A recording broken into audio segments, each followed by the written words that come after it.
It's October 5, 2012. It's a typical winter afternoon. Manas, the store manager of Kingfisher Airlines, calls his wife after eating the lunch. Surprisingly, there's no response. After that, he calls multiple times, but still no response. Then he calls his neighbor to check why his wife is not picking the call. After ringing the bell multiple times, his neighbor plans to break the door open to check why his wife is not picking the call. Then he breaks the door open and is surprised to what he saw inside. Manas' wife was hanging by the ceiling and written below was a suicidal note. My husband and my son are very caring and I love them.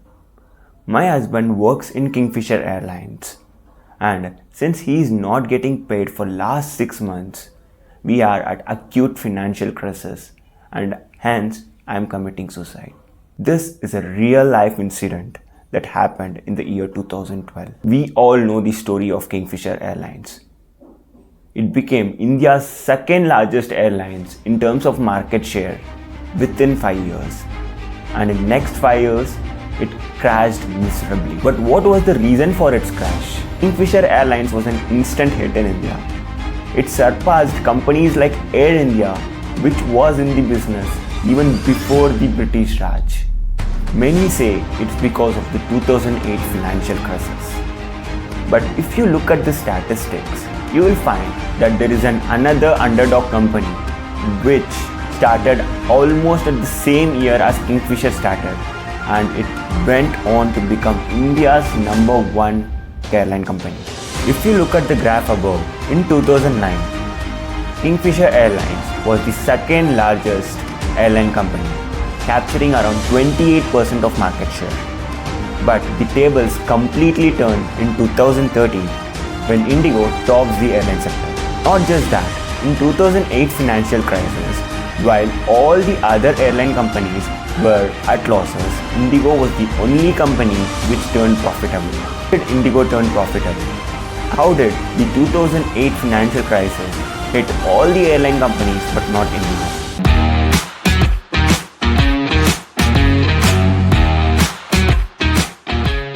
In order to understand that, you must first understand the difference between strategy and planning. Planning is a set of activities that a person or a company says that it's gonna do.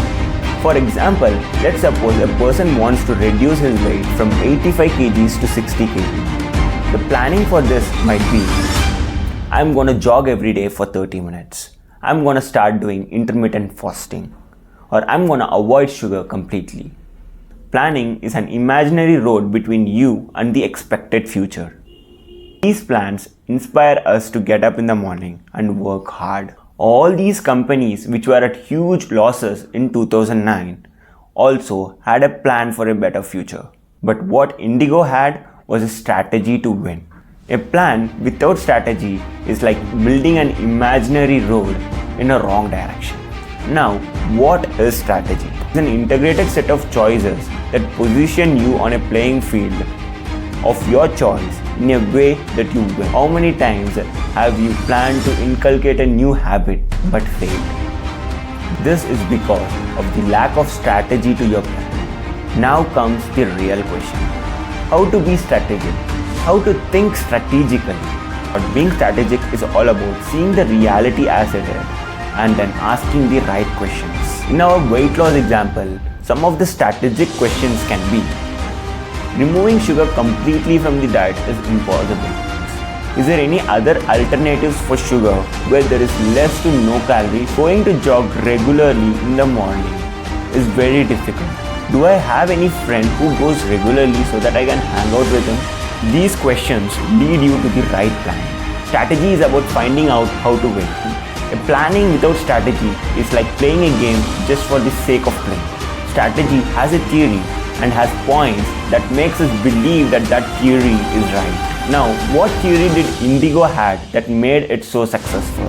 The theory that Indigo had was, Indians doesn't want luxury rides. They want cost-effective rides. Indians would go to any lengths to save a few $1,000s for their rides. This theory turned out to be true. In order to make this possible, Indigo used different strategies to reduce cost. Instead of giving free food like other airlines, it started selling food inside the plane. It had only one economy class, while other flights had luxury classes as well. It reduced huge cost by buying the flights in bulk and selling it to a leasing company for a higher price. You'll be surprised to know that 80% of Indigo flights are still rented. It focused on hub and spoke model instead of point-to-point model. Because of this, passengers had to shift their planes in between, but passengers were happy to do so because they were getting cost-effective rides. Indigo, instead of renting all the planes at once, it used to add one plane every 6 weeks to its fleet. That too, strategically choosing the location which has the highest footfall.